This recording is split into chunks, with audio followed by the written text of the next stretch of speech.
17 hours. That's how long it takes to fly from Columbus, Ohio to Narita, Japan, when you make 3 stops along the way. 17 long hours stuck on a plane with a bunch of losers. Not exactly the experience Nori had envisioned when she signed up for a summer abroad. This was the first time SAS, Students Across the 7 Seas, had sent students to the Global Outreach Program, and from what Nori had seen, it might well be the last. Outreach students were supposed to spend this term in Japan, learning the leadership skills necessary to combat global challenges. If her traveling companions were the leaders of the next generation, the world was in trouble. There were 6 in her group. Nori, 1 other girl, and 4 completely dorky boys. Not dorky looking necessarily. The tall blonde from New York and the football captain from Atlanta were actually kinda cute. But looks don't count much when you're throwing food or trying to slap the backs of one another's heads.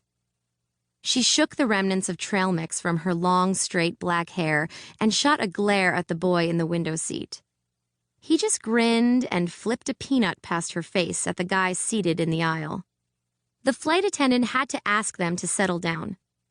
Nori was so embarrassed. She wanted to rip the Global Outreach logo from her blazer and crawl under the seat. Touchdown in Tokyo didn't come nearly soon enough.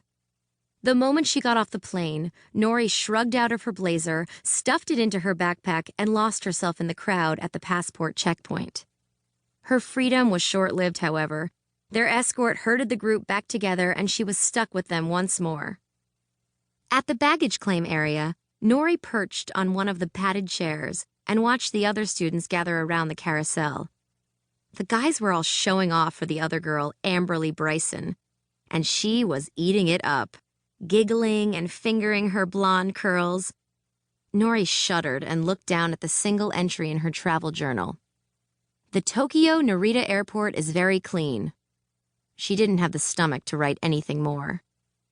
Nori, come get in the picture! Amberly waved like she was bringing in a plane. She arranged the dork squad in front of the sign written in kanji characters that probably said something like, "Foolish Americans may stand here for photographs." Nori shook her head. No way. Come on, Nori, Amberly persisted. It will be a memory. That's what I'm afraid of. The carousel lurched into motion before Amberly could say anything further. The guys drifted from their appointed positions, eyes fixed on the suitcases dropping from the chute. Amberly's smile faltered, but that didn't stop her from joining them. Grab mine if you see it, she said. Blue floral with a big pink bow on the handle? Nori rolled her eyes. Why am I not surprised?